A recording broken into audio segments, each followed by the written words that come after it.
Salam alaikum wa rahmatullahi ta'ala wa barakatuh.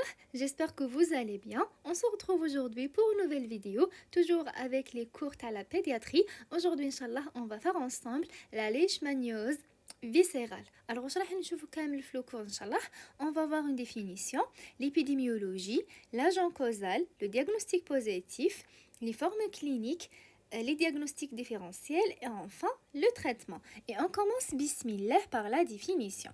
Alors il faut savoir que la leishmaniose c'est une parasitose et c'est une anthropozoonose. Je m'entends anthropozoonose, c'est une maladie de l'animal qui est transmissible à l'être humain. D'accord? On va voir juste après c'est quoi le réservoir. Ça, elle est due à un protozoaire flagellé, la leishmanie. D'accord? Elle est donc un tropisme pour le système réticulo-endothélial. On va voir juste après. بلي راح تكون splenomégalie, راح تصرى phagocytose par les macrophages, etc. Donc un tropisme pour le système réticulo-endothélial. Et elle est transmise par le phlébotum, les راح باين في la photo. Il faut savoir qu'il existe principalement trois types. Il y a la forme viscérale, il y a la forme cutanée ou il y a la forme cutaneo-muqueuse. Donc aujourd'hui, Inch'Allah, on va détailler la forme viscérale de l'enfant. Très bien. Alors voilà pour la définition. Donc c'est une anthropozoonose. Donc c'est une parasitose, anthropozoonose due au protozoaire flagellé, le leishmanie. Très bien. Ensuite pour l'épidémiologie, alors il faut savoir que la leishmaniose, c'est une parasitose des zones intertropicales. Et l'Algérie fait partie du foyer méditerranéen. D'accord? Ou surtout le type licaïne l'Algérie, c'est la leishmania infantum, d'accord? Ok, par exemple la leishmania donovani, l'ismoha al-kalazar, etc.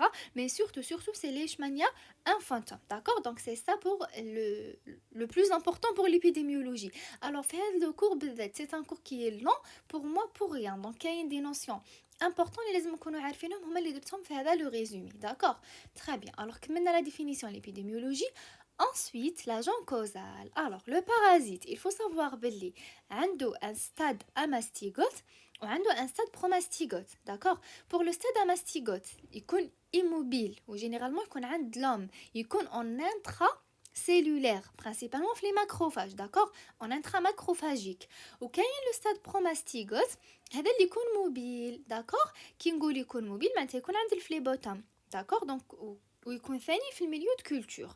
Donc هذه هي pour le parasite. كاين deux stades, كاين stade amastygote وكاين stade promastygote. Le stade amastygote est mobile ou le stade promastygote mobile. Le stade amastygote عند l'homme principalement en intramacrophagien, macrophagique, d'accord, donc en intracellulaire, ou stade promastygote اللي هو mobile يكون عند الفليبوتوم وهو اللي يكون في الميليو de culture. D'accord? Très bien.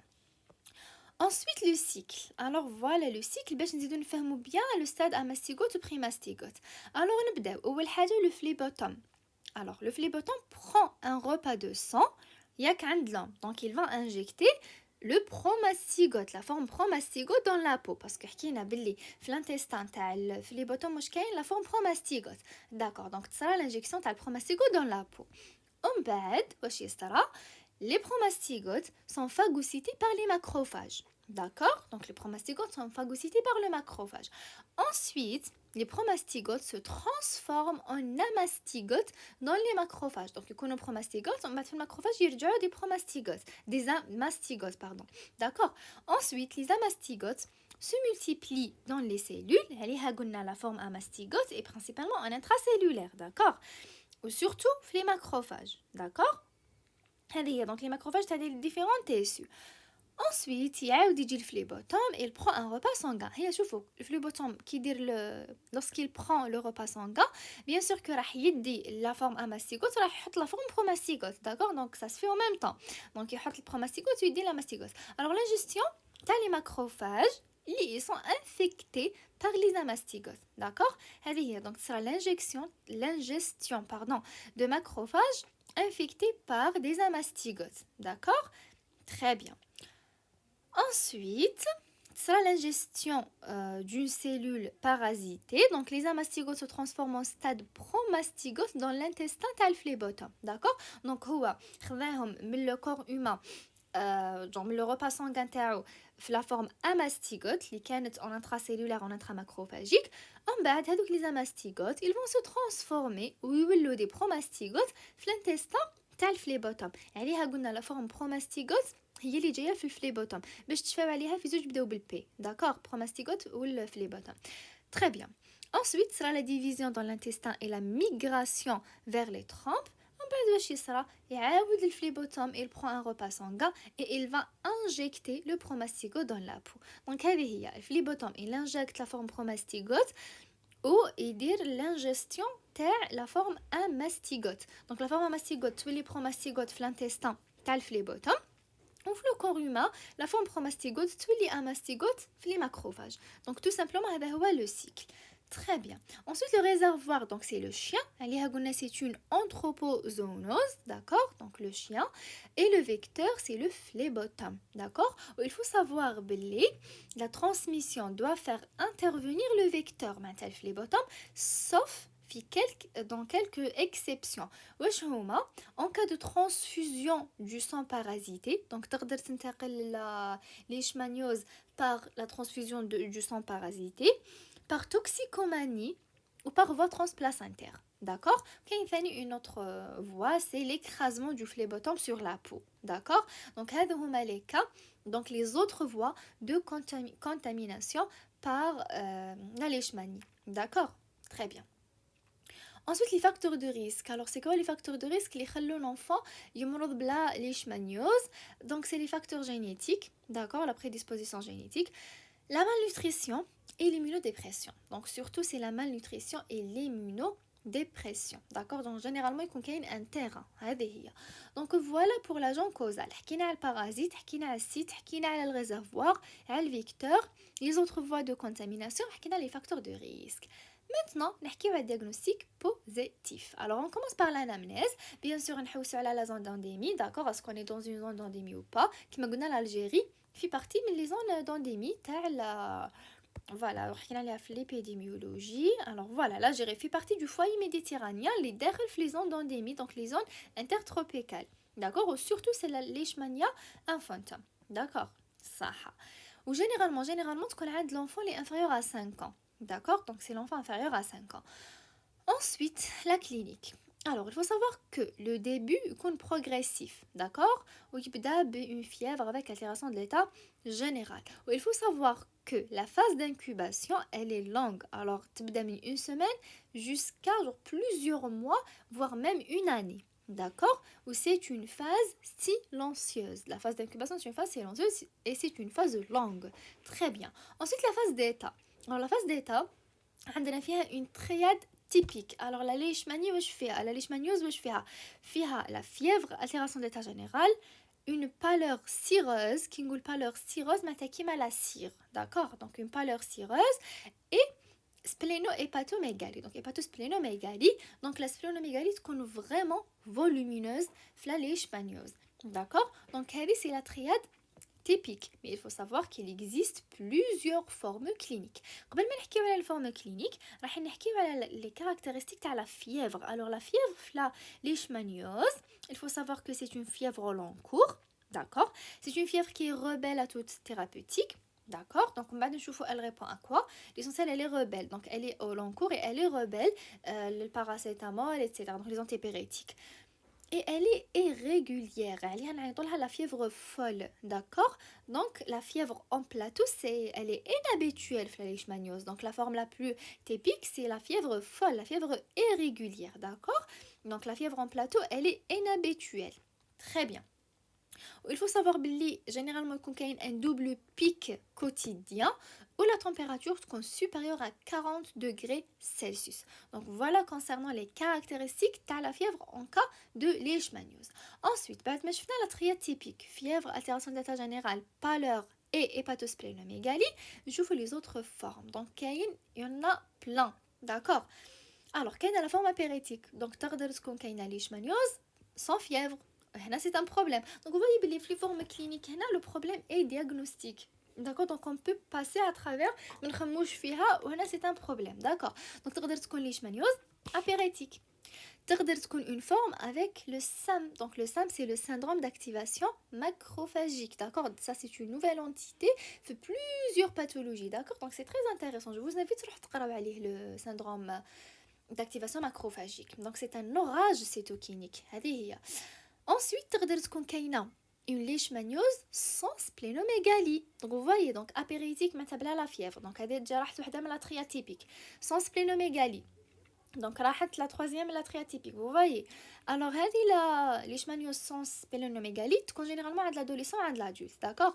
تقدر تكون une leishmaniose ectérique. D'accord, là c'est par rapport donc à l'hémolyse, donc كي تصرا hémolyse يبان l'ictère, ou là par rapport à l'hépatite, d'accord, دير hépatite ومن بعد يبان l'ictère, donc par plusieurs mécanismes, d'accord, صح.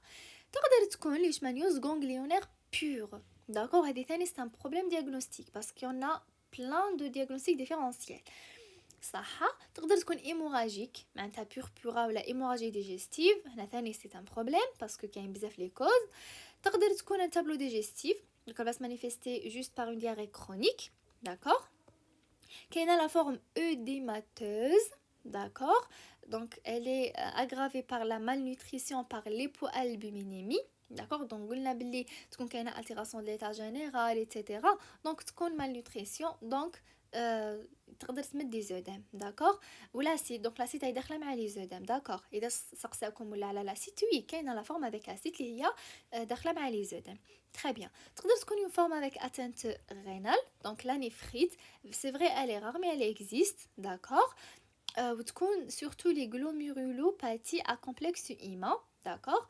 تقدر تكون une atteinte oculaire par hémorragie rétinienne. Alors علاش كاينه لي hémorragies؟ رانا مسا نحكيو على l'hémorragie parce que تكون une pancytopénie, d'accord. donc نشوفوها juste après. donc une pancytopénie. donc حكينا عليها ou non؟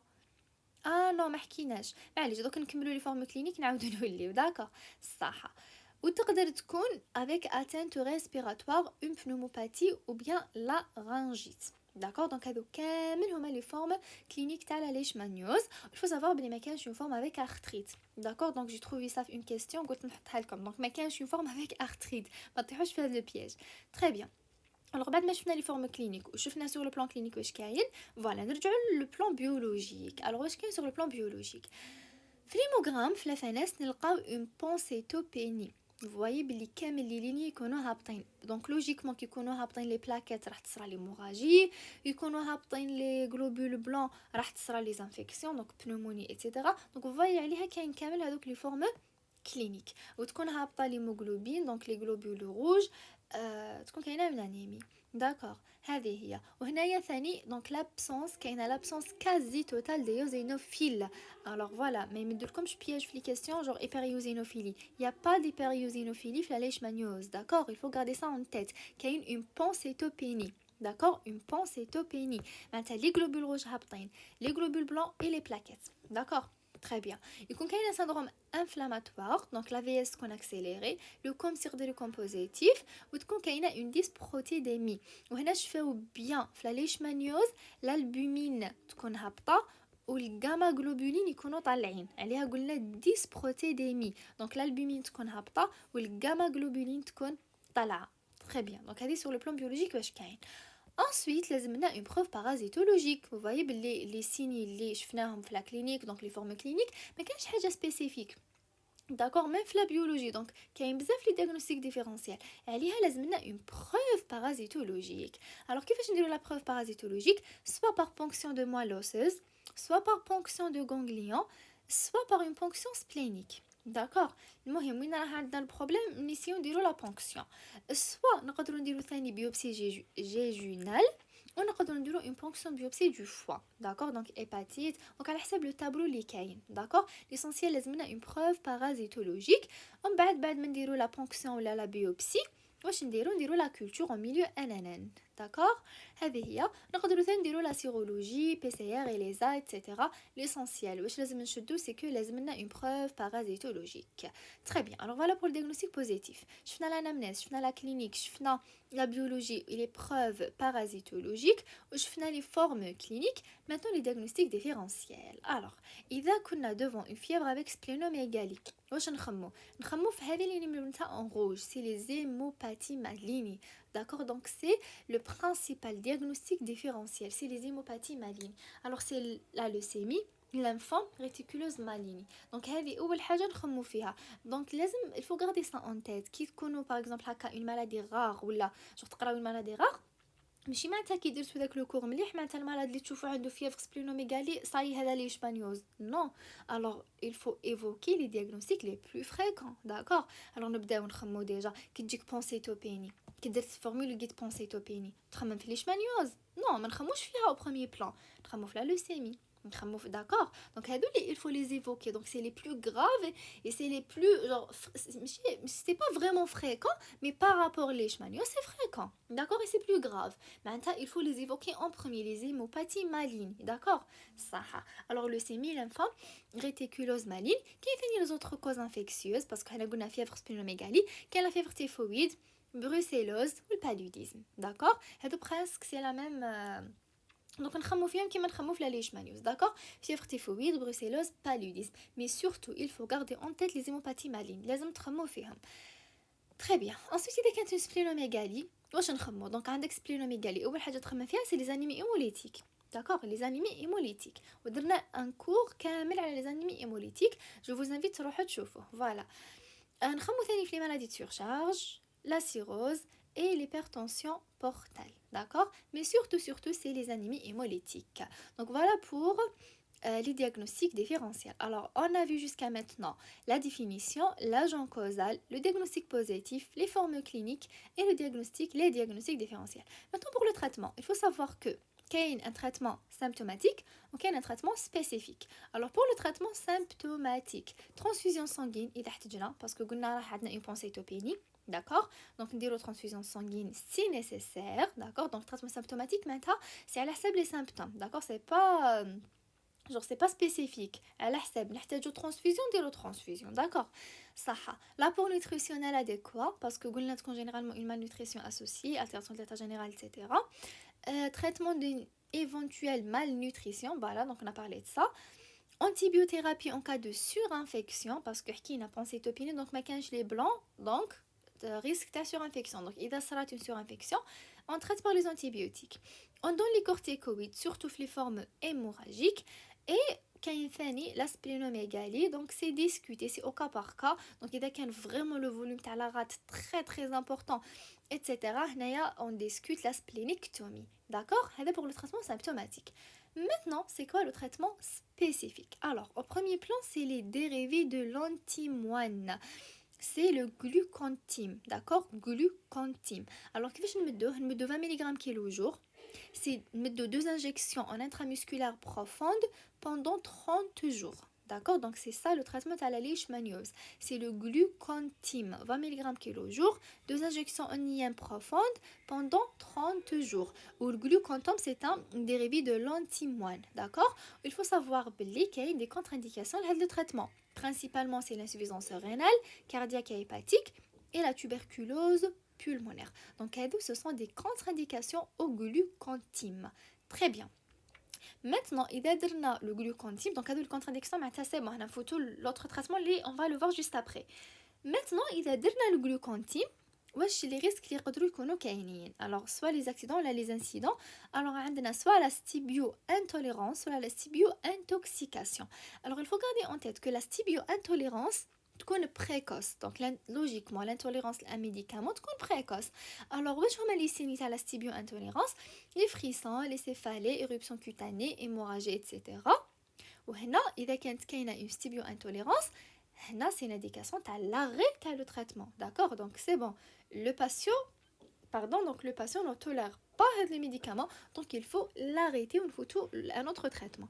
Maintenant pour la stibio-intoxication, c'est tardif, d'accord, donc c'est les séquelles اللي يقدر يخليهم هذا le médicament. principalement c'est l'atteinte hépatique, rénale. vous voyez علاش parmi les contre-indications c'est l'insuffisance hépatique et rénale. donc هكا باش نفهموا bien. la polynévrite, d'accord, les accidents hématologiques et l'atteinte myocardique surtout, plus.